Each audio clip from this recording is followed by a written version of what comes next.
So I mentioned this in just sort of in passing in one of my videos recently, but you know that video, Craigslist Joe, and I apologize if I'm getting the title incorrectly, but basically the premise is this guy, he goes with no money and no job, but himself and his buddy who's like got a video camera, and he follows them all around, and he simply lives via Craigslist, meaning he looks on there for ride shares and for free apartments or for the ability to do volunteer work and get paid or get dinner or something like this. So it's kind of a cool movie, and then they over dramatize certain parts of it, of course, to like, you know, sell popcorn, if you will, in the sense that there's a, you know, the scenario where it's like, wow, it's touch and go. I think he may not be able to eat this evening. What's going to happen? And then he like tightens his belt. You know, it's like, oh my God, he's lost so much weight. Yeah.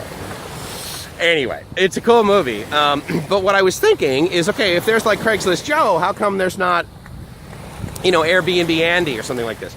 And I bring that up a second time because I just got a message back from this fantastic woman who we were going to rent her house in Carabao, which is another island, much bigger island than Boracay. It's basically to the north of here, but it's, you know, it's pretty far away. It's like a 45-minute boat ride. And it's kind of like in the middle of the ocean sort of thing. Whereas, you know, Boracay, from Cataclan to Boracay, it's like a 5 or 10 minute boat ride. And for the most part, you know, you have to have just crazy ass weather for the seas to be weird at all.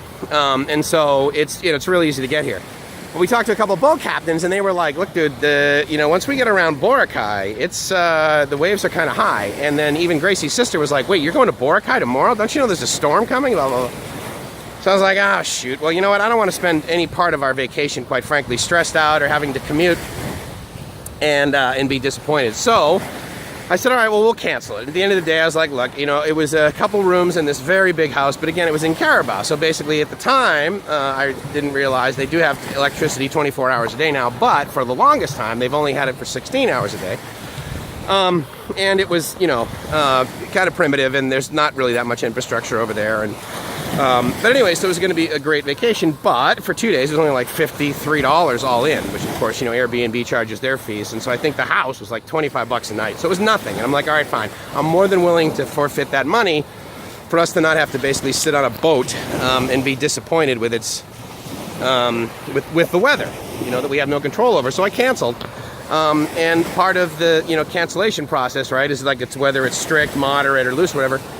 And hers was moderate, which was very understandable, which was basically, you know, the first night you completely forfeit if you cancel, and then the remaining nights you only receive 20 or 50% back of what you get. And then, of course, the Airbnb fees, Airbnb always takes their fees whether you use it or not. The only thing that is potentially fee-related that is refunded is if you don't check in, and they had cleaning fees. So anyway, so the woman graciously got back to me, and she's like, no, how do I give you your money back? I said, look, you know, you and I, we've been communicating for the longest time, and you set me up with the woman that was over there. You've been totally gracious. And I said, you know, they gave me 50% back of the second night and that sort of thing. And I said, you know, I don't want to leave you totally empty-handed. I mean, you did have to do some work. And I said, so, you know, maybe give me like another $25. And so she just sent me a message, which is why I started doing this. And she's like, oh, no, don't worry about it. I'll figure out a way to get all of your money back to you and, you know, minus the Airbnb fee. She goes, we're trying to figure this out, too, so thanks.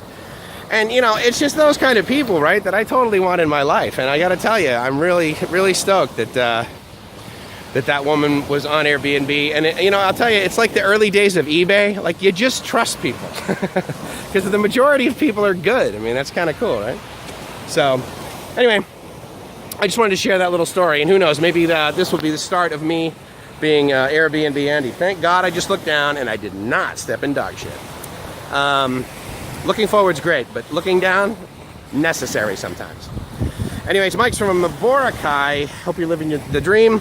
Because if you're not living the dream, you're doing it wrong. Ciao.